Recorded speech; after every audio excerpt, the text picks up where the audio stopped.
अगर तुम कौवा नहीं बाज बनना चाहते हो, बाज की तरह आकाश की बुलंदियों को छूना चाहते हो, तो कौवों के साथ उठना बैठना बंद करो और बाज के तौर तरीके सीखो।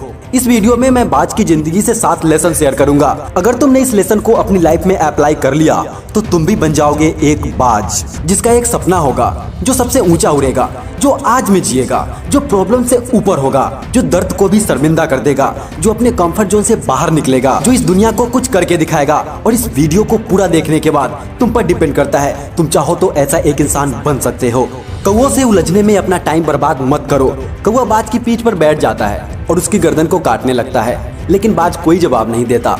वो कौवे से उलझने में अपना टाइम बर्बाद नहीं करता, वो बस अपना पंख फैलाता है और आसमान में उड़ जाता है। जैसे जैसे वो ऊपर जाता है, हवा पतली होने लगती है और कौवे के लिए सांस लेना मुश्किल हो जाता है। और एक टाइम पे ऑक्सीजन की कमी की वजह से कौवा नीचे गिर जाता है। कौवों के साथ उलझने में अपना टाइम और एनर्जी बर्बाद मत करो, उसे बस अपनी ऊंचाइयों तक लेके जाओ, वो खुद ब खुद नीचे गिर जाएगा। Leave the past. बाज कभी मरे हुए जानवरों को नहीं खाता, वो हमेशा जिंदा शिकार करता है। और ये बहुत बड़ी लेसन है जो तुम्हें बाज से सीखनी चाहिए।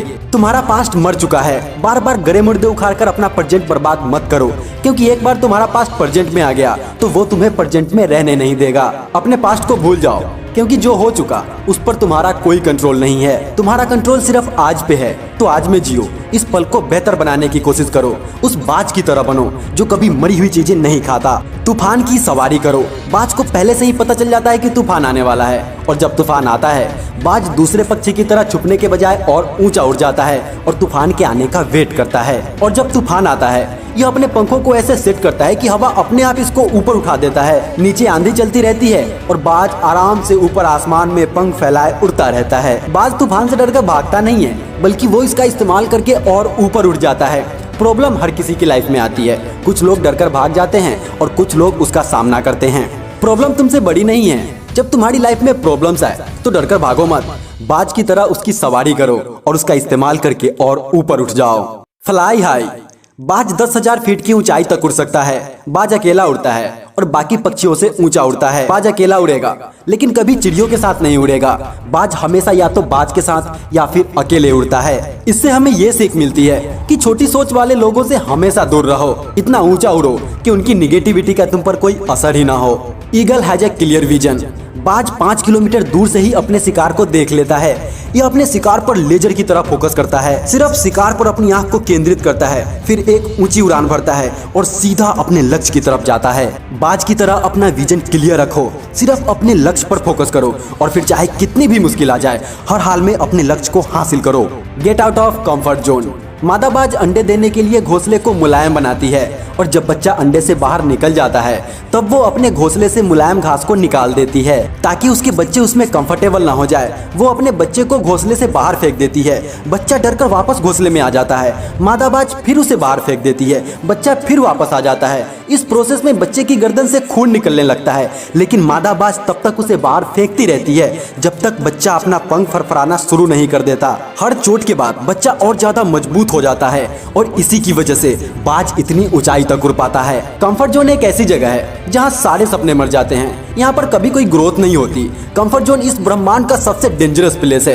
एक बाज को भी पता है कि अगर उड़ना है तो कंफर्ट जोन से बाहर निकलना पड़ेगा, और तुम एक इंसान होने के बावजूद इतनी सी बात समझ नहीं आती। यार, कंफर्ट जोन से बाहर निकलो। जितना ज्यादा तुम अपने कंफर्ट जोन में रहोगे, आने वाले टाइम में तुम्हारी लाइफ उतनी ही ज्यादा अनकंफर्टेबल हो जाएगी। बाज का पुनर्जन्म।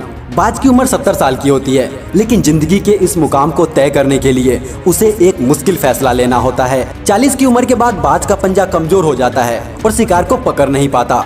उसकी लंबी और तीखी चोंच भी आगे से मुड़ जाती है, जिससे भोजन को निगलने में प्रॉब्लम होता है। पंख मोटे हो जाने के कारण भारी हो जाता है और उसकी छाती से चिपकने लगता है। अब बाज के पास सिर्फ 2 रास्ता होता है, या तो अपने जीवन का त्याग कर दे या फिर पुनर्जन्म की दर्दनाक प्रक्रिया से गुजरे।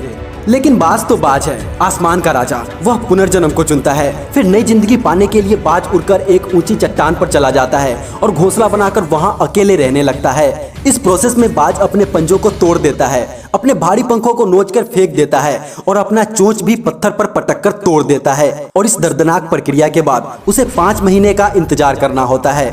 और फिर 5 महीने के बाद उसके पास होता है नया पंजा, नया पंख और एक नया चोंच, और इस तरह होता है एक बाज का पुनर्जन्म। और इसके बाद वो अगले 30 साल तक शिकार कर सकता है, उड़ सकता है और अपनी जिंदगी का आनंद ले सकता है। हर कोई स्वर्ग जाना चाहता है पर मरना कोई नहीं चाहता। बिना बदलाव के, बिना दर्द के तुम आगे बढ़ ही नहीं सकते। कभी कभी तो एक कदम आगे बढ़ना पड़ता है और चुनना पड़ता है, या तो मौत से बदतर जिंदगी या फिर पुनर्जन्म। और मैं चुनता हूँ पुनर्जन्म। मैं बाज बनूंगा।